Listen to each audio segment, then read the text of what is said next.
ওকে, so এখন আমরা দেখব যে আচ্ছা, ভালো কথা, এখন এটাকে একটু বুক মানে বই পুস্তকের ভাষায় কি বলে সেটা আমরা একটু দেখে আসি। The spiral model is a risk driven process model generator for software process. এটা একটা রিস্ক ড্রিভেন প্রসেস। এখানে কি হয়, এখানে আমরা রিস্ক গুলোকে অ্যানালাইসিস করি, আমরা বিভিন্ন ধরনের রিস্কের সম্মুখীন হই, সেগুলোকে সলভ করি।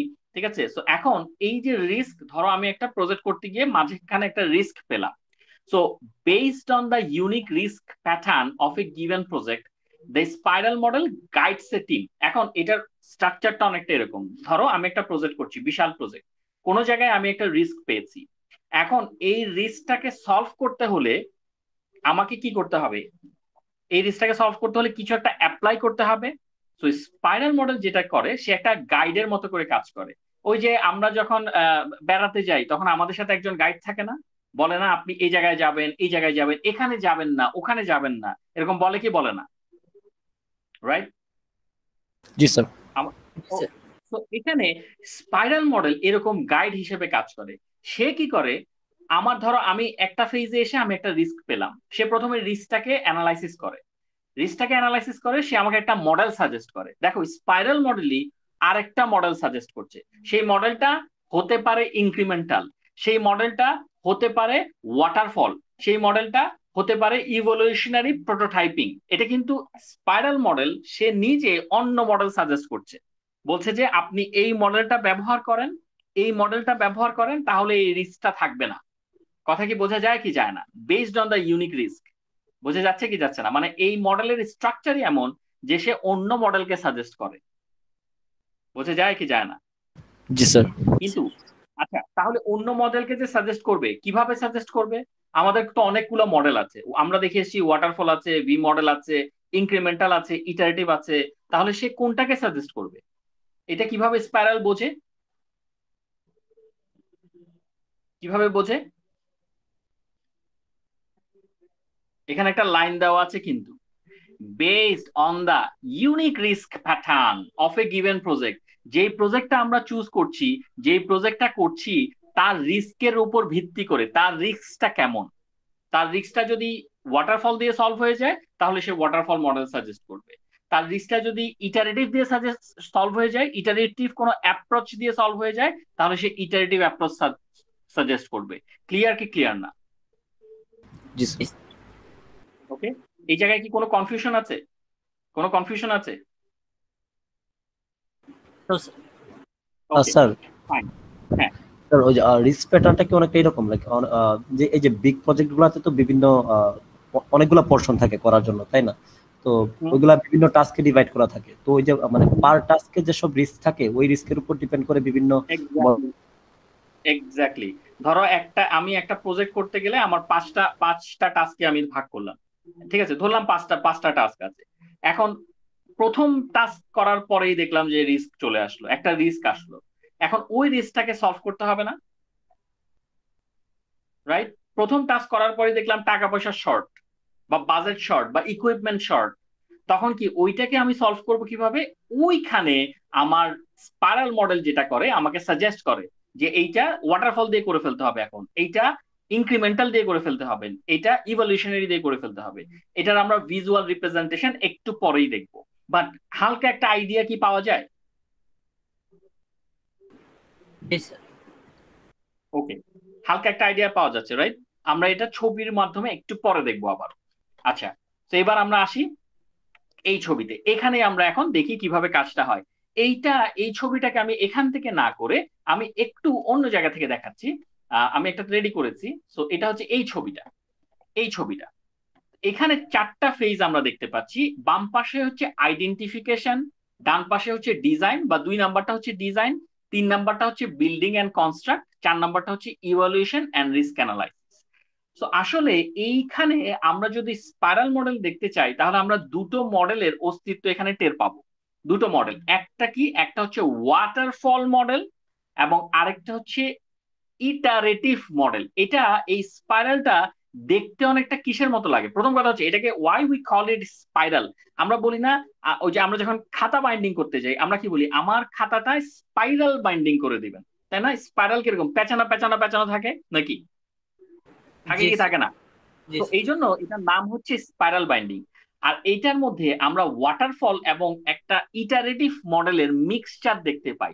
সেটা কিরকম একটা জিনিস খেয়াল করো, আমরা ওয়াটারফলে কি করি, স্টেপ বাই স্টেপ প্রথমে আইডেন্টিফিকেশন হয়, তারপরে ডিজাইন হয়, তারপরে বিল্ডিং হয়, তারপরে আমরা ইভালুয়েশন বা আমরা সেটাকে টেস্ট করি, রাইট, টেস্টিং এ চলে যাই। ঠিক আছে, এই এই কাজগুলো করি না? ওয়াটার একটা মানে একটা কাজ শেষ হবে, তারপরে আরেকটা কাজ দিব, তারপরে আরেকটা কাজ দিব, তারপরে আরেকটা কাজ দিব, এরকম করি না? নাকি জি করি না স্যার। ওয়াটারফলে? জি স্যার। ওকে, একটা শেষ হলে আরেকটা দেই, আইডেন্টিফিকেশন শেষ হলে ডিজাইন দেই, ডিজাইন শেষ হলে বিল্ডিং কনস্ট্রাক্ট দেই, এটা শেষ হলে ইভালুয়েশন বা টেস্টিং যেটাকে বলে। আচ্ছা, এটা তো গেল ওয়াটারফলের একটা ধাঁচ থাকে। আর ইটারেটিভের ধাঁচ কেন থাকে? কারণ আমরা এখান থেকে শুরু করে এটুক পর্যন্ত যাই, আবার এখান থেকে শুরু করে এটুক পর্যন্ত যাই ইটারেশনের মাধ্যমে, মানে আমরা চক্রাকারে কাজ করতে থাকি। ইটারেশনের স্টেপ গুলোও কিন্তু এরকম, একটা কাজ বারবার বারবার বারবার পর্যন্ত করতে থাকবো যতক্ষণ পর্যন্ত না পারফেক্টলি ডান হবে। নাকি আমরা তাই পড়েছি না? যদি জি একবার স্যার। দেখে থাকি। ওকে, তো এখন আমরা একটা স্পাইরাল মডেলকে শুরু করি। ধরি আমার কাছে একটা বিশাল প্রজেক্ট আছে, আমি প্রথমে সেই প্রজেক্টটার মধ্যে আইডেন্টিফিকেশনকে কাজে লাগাবো। এখন আইডেন্টিফিকেশন মানে কি? আইডেন্টিফিকেশন বলতে কিসের আইডেন্টিফিকেশন আমি বোঝাচ্ছি? কয়েকটা জিনিস আছে, দেখো। আমি যদি এটাকে একটু বড় করে দেখাই, আমরা কি কি জিনিস আইডেন্টিফাই করব? আমরা প্রথমে রিকোয়ারমেন্ট আইডেন্টিফাই করব, যে রিকোয়ারমেন্ট আমার ঠিকঠাক মতো আছে কিনা, বা ইউজার আমাকে কি ধরনের রিকোয়ারমেন্ট দিচ্ছে, তার প্রজেক্টের রিকোয়ারমেন্ট কি কি, এবং এটার জন্য তার সাথে কমিউনিকেশন করা লাগবে কি লাগবে না? কি জি মনে স্যার। হয়? লাগবে লাগবে। স্যার। আচ্ছা, এবং আমি যেটা বললাম রিকোয়ারমেন্ট কালেকশন করতে গিয়ে আমার কমিউনিকেশন করতে হচ্ছে, আমি কিন্তু এগুলো আইডেন্টিফিকেশন, এই লেখা কি দেখা যাচ্ছে নাকি ছোট হয়ে গেছে? হ্যাঁ স্যার, ক্লিয়ার আছে স্যার। ওকে, তো আইডেন্টিফিকেশনের মধ্যে আমি আইডেন্টিফিকেশনের মধ্যে রিকোয়ারমেন্ট কমিউনিকেশন এই দুটো জিনিসকে রাখলাম, এবং আমি বলছি যে ওয়াটারফল এবং ইটারেটিভের একটা ধাঁচ থাকবে। আচ্ছা, আর কি কি আইডেন্টিফাই করতে হবে? আমাকে টাইম আইডেন্টিফাই করতে হবে, যে আচ্ছা ঠিক আছে, টাইমের কোনো লিমিটেশন নাই, বাট অ্যাপ্রক্সিমেটলি এই প্রজেক্টটা করতে আমার কত সময় লাগতে পারে, আমার বাজেট অ্যাপ্রক্সিমেটলি আমার এই কাজটা করতে কতটুকু বাজেট লাগতে পারে, আর আমার হু আর দ্য ইনভেস্টরস। এই ধরনের বড় প্রজেক্ট যদি আমি করতে চাই, উইদাউট ইনভেস্টার্স আমি কি করতে পারবো? এত বড় একটা প্রজেক্ট স্পাইরাল মডেল, এগুলো আমি এই যে আমি স্পেস নিয়ে চিন্তা করছি, আমি সেখানে 72টা স্যাটেলাইট পাঠাচ্ছি, এত বড় প্রজেক্ট উইদাউট ইনভেস্টার পসিবল? তো এগুলো সব আমাকে এই ফেজে, এই যে তোমরা এই ফেজটা দেখতে পাচ্ছ, এই ফেজে আইডেন্টিফাই করতে হয়। এই যে এখান থেকে আমি এই যে শুরুটা করলাম, দেখো আমার কার্সর দেখা যায় এই জায়গা থেকে নাচানাচি করছে, কার্সর দেখা যায়। জি স্যার, দেখা যাচ্ছে। ওকে, তো এইটা হচ্ছে আইডেন্টিফিকেশন। এখন আমি যখন এই জিনিসগুলো আইডেন্টিফাই করে ফেলবো, এরপর আমাকে যেটা করতে হবে, এই অনুযায়ী আমাকে ডিজাইনে চলে যেতে হবে। আমি এরপর বসে বসে এই জিনিসটাকে ডিজাইন করলাম, যে হ্যাঁ আচ্ছা, আমি যেই যেই টাইম, যেই বাজেট, যেই ইকুইপমেন্ট, যেই জিনিসগুলোকে আমি কনসিডার করেছি, যেই যেই রিকোয়ারমেন্ট আছে, সেগুলোকে আমি ধরে ধরে ডিজাইন করবো, যে অনেকটা ওয়াটারফলের মতো বা এসডিএলসির মতো, সফটওয়্যার ডেভেলপমেন্ট লাইফ সাইকেল, তারা যেভাবে কাজ করে আর কি, যে প্রথমে রিকোয়ারমেন্ট কালেকশন করে তারপরে ডিজাইন করে। আচ্ছা, তো ওই যে তারপর আবার একই রকম এই এই ফেজে এসে আমি বিল্ডিং করছি, কোড কোড লিখছি, কনস্ট্রাক্ট করছি, এগুলো নিয়ে কাজ করছি। ঠিক আছে, তো এই এই এই যে আমি দেখো যেখানে আমি নাচানাচি করছি মাউসটা নিয়ে, ঠিক সেই স্টেপটাতে এই কাজটা হচ্ছে। আচ্ছা, এরপরে আমি এই যে ফোর্থ স্টেপে, এই যে এখানে যে ইভালুয়েশন এন্ড রিস্ক অ্যানালাইসিস, এই জায়গায় গিয়ে আমি কি কাজ করছি? এখন আমার দায়িত্ব হচ্ছে আমার কাজটাকে ইভালুয়েট করা। ইভালুয়েট, তাহলে ইভালুয়েট মানে কি? ইভালুয়েট মানে হচ্ছে, এই যে এখানে দেখো, আমি এখন দেখবো, আমি এখন বিভিন্ন ধরনের টেস্টিং চালাবো। আমার আমার কাজ, আমি কিন্তু একটা মানে কাজটা শুরু করেছি। আমি প্রথমে ইউনিট টেস্টিং করলাম, তারপরে ইন্টিগ্রেশন টেস্টিং করলাম, সিস্টেম টেস্টিং করলাম। এই টেস্টিং গুলার নাম কি আমরা শুনেছি, আগে দেখেছি, মনে পড়ে? জি স্যার, জি মডেলে স্যার দেখেছি। হ্যাঁ, ভি মডেলে দেখেছি, রাইট। রাইট, এই জন্যই আমি বলি যে আসলে এখানে কিছু কিছু মডেলের মানে ধাঁচ আছে, কিছু কিছু মডেলের ছাপ আছে। ঠিক আছে, তো এই যে ইউনিট টেস্টিং, ইন্টিগ্রেশন টেস্টিং, এই system testing, user acceptance testing, user কি আমার এই পোর্শনটুকু যতটুকু আমি করলাম ততটুকুকে ঠিকঠাক মতো অ্যাকসেপ্ট করলো কি করলো না, সে কি আমাকে মানে সে কি আমার কাজে সন্তুষ্ট নাকি তার অন্য কোনো রিকোয়ারমেন্ট আছে, এই জিনিসগুলো আমি অ্যাটলিস্ট এখানে ইভালুয়েট করে ফেললাম। আমি কিন্তু এই পর্যায়ে আছি, যে ঘুরে এই পর্যায়ে ফোর্থ কোয়াড্রেন্টে এখানে আছি। ঠিক আছে, এটা এটা এটা কোন কোয়াড্রেন্ট বলো তো? এটা কোড কোয়াড্রেন্ট, এই যে স্যার এটা। Fourth sir. মানে এই ফোর্থ না, এই গ্রাফ হিসাবে ফোর্থ হয় স্যার। এই গ্রাফ হিসাবে ফোর্থ কোয়াড্রান্ট, ঠিক আছে। এই যে এইটা যেটা আমি এখন নাচানাচি করাচ্ছি, তো এইটুক পর্যন্ত এসে আমি ইভালুয়েট করলাম। এখন প্রবলেমটা হচ্ছে এত বড় প্রজেক্টের শুরুর দিকে আমি যত কাজই করি না কেন আমার কিছু রিস্ক থাকবে না নাকি? জি নাকি স্যার, জি স্যার। রিস্ক থাকবে? কি ধরনের রিস্ক থাকতে পারে? ফর এক্সাম্পল, ধরো আমি একটা কাজ শুরু করলাম, আমি ধরো ওই যে স্যাটেলাইটটা বানাচ্ছি, তো আমি এই জায়গায় এসে আমি কি ধরনের রিস্ক পেতে পারি? স্যার আমাদের সফটওয়্যারে যদি একটা সিম্পল একটা বাগ থাকে যেটার জন্য হার্ডওয়্যার ফেল হয়ে যায়, এন্ড এটা আমরা যদি লাইক স্যাটেলাইটটা এস্টাবলিশ করার পরে হয়, এন্ড স্যাটেলাইটটা সাডেনলি হার্ডওয়্যার ফেলের কারণে অনেক সময় পৃথিবীতে পড়তে পারে, আর এগুলো অনেক রিস্ক হয়ে যায়। আমি কিন্তু একটা জিনিস একটু খেয়াল করো, তোমার আইডিয়াটা খুবই ভালো আইডিয়া, কিন্তু আমি কিন্তু পুরো প্রজেক্টটা পাই নাই এখনো। আমি কিন্তু জাস্ট একটা প্রজেক্ট স্টার্ট করেছি এবং এই ফেজে এসে আমি কিছু রিস্ক পেয়েছি। তো সেটা কি রিস্ক হতে পারে?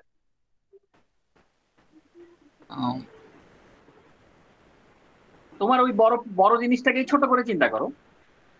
তুমি যে বললা পুরো একটা স্যাটেলাইট আমি বানিয়ে ফেললাম, সেটা না বলে আমি ধরো একটা পোর্শন নিয়ে কাজ করেছি, সেই পোর্শনের কোডের মধ্যেই বাগ আছে, রাইট? আমি টেস্ট করে পেয়েছি যে সেখানে বাগ আছে এবং সেটার জন্য একটা ছোট হার্ডওয়্যার বানিয়েছিলাম, সেই হার্ডওয়্যারটা ফেল হয়েছে। পুরো হার্ডওয়্যার না ধরি, ঠিক আছে, আমি একটা জিনিস একটা বড় কোনো প্রজেক্টের ছোট্ট একটা হার্ডওয়্যার বানালাম, সেই হার্ডওয়্যারে আমার ফল্ট আছে। তো এই জন্য এখানে আমার এখন যেটা করতে হবে, আমি এখানে একটা রিস্ক পেলাম। তো আমার যেটা করতে হবে, আমাকে ইউজারকে এখন জিজ্ঞেস করতে হবে যে এই ধরনের রিস্ক আছে, আমি কি করব? আমি আমি আপনার কি আরো রিকোয়ারমেন্ট আছে? আপনি কি কোনো আরো কিছু বলবেন? আপনি কি আরো কোনো রিকোয়ারমেন্ট আমাকে এখানে দিতে চান? দেন আর রিস্ক গুলোকেও ফিক্স করতে হবে। সো ইউজারকে বলবো যে আপনার ঠিকঠাক লাগতেছে, এটাকে আমি এভাবে করব, এখানে এই রিস্ক হতে পারে, এই প্রবলেম হয়েছে, এই রিস্ক গুলাকে আমরা ফিক্স করব এবং ঠিকঠাক করব। তো এই যে এই কথাবার্তা, এগুলো নিয়ে আমি আবার আইডেন্টিফিকেশনে চলে যাই। যে ইউজার যদি নতুন কোনো রিকোয়ারমেন্ট দেয়, ভালো কথা, সেটা নিলাম, রিস্ক গুলোকে অ্যানালাইসিস করলাম, এটা করে আবার ওইটাকে ডিজাইন করছি, আবার বিল করছি, আবার ইভালুয়েট করছি, আবার পরবর্তীতে কিছু রিস্ক পাওয়া যাচ্ছে কি যাচ্ছে না, রাইট? আমি যখন একটা প্রজেক্ট স্টার্ট করলাম, সেটা সেটা যখন এই পর্যায়ে আসলাম, মানে প্রতি পদে পদে কিছু রিস্ক পাবো না নাকি? একদম রিস্ক ফ্রি থাকবে প্রত্যেকটা জিনিস, প্রত্যেকটা পদ? এমন কি হয় এত বড় প্রজেক্টে? রিস্ক থাকবে, কিন্তু প্রত্যেকটা পদে পদে রিস্ক থাকবে। সো এখানে গেলাম, এখানে আবারও দেখা গেল যে কিছু রিস্ক হয়েছে, কিছু প্রবলেম হয়েছে, ইউজার কিছু অ্যাড করতে চায়, ইউজারের মনের মতো হয় নাই। রিস্ক বলতে এটাও হতে পারে যে ইউজার পছন্দই করলো না, ঠিক আছে, এরকম এরকম জাস্ট মানে বলার জন্য বলা আর কি। সো এরকম, তো এখান থেকে আবার রিকোয়ারমেন্ট নিয়ে আবার আইডেন্টিফাই করলাম, হ্যাঁ কি কি জিনিসপত্র হচ্ছে, কি কি জিনিসপত্র ইউজার চাচ্ছে বা প্রজেক্টের জন্য দরকার, আবার ডিজাইন করলাম, আবার বিল্ড করলাম, আবার ইভালুয়েট করলাম, আবার রিস্ক অ্যানালাইসিস করলাম, এভাবে আবার আইডেন্টিফাই করলাম, এরকম পর্যন্ত, এরকম করতে করতে আমি এরকম চক্রাকারে ঘুরতে থাকবো যতক্ষণ পর্যন্ত না একটা পারফেক্ট প্রজেক্ট তৈরি করতে পারি যেটা ইউজার 100% অ্যাকসেপ্ট করবে। বোঝা যাচ্ছে কি যাচ্ছে না? বোঝা যাচ্ছে।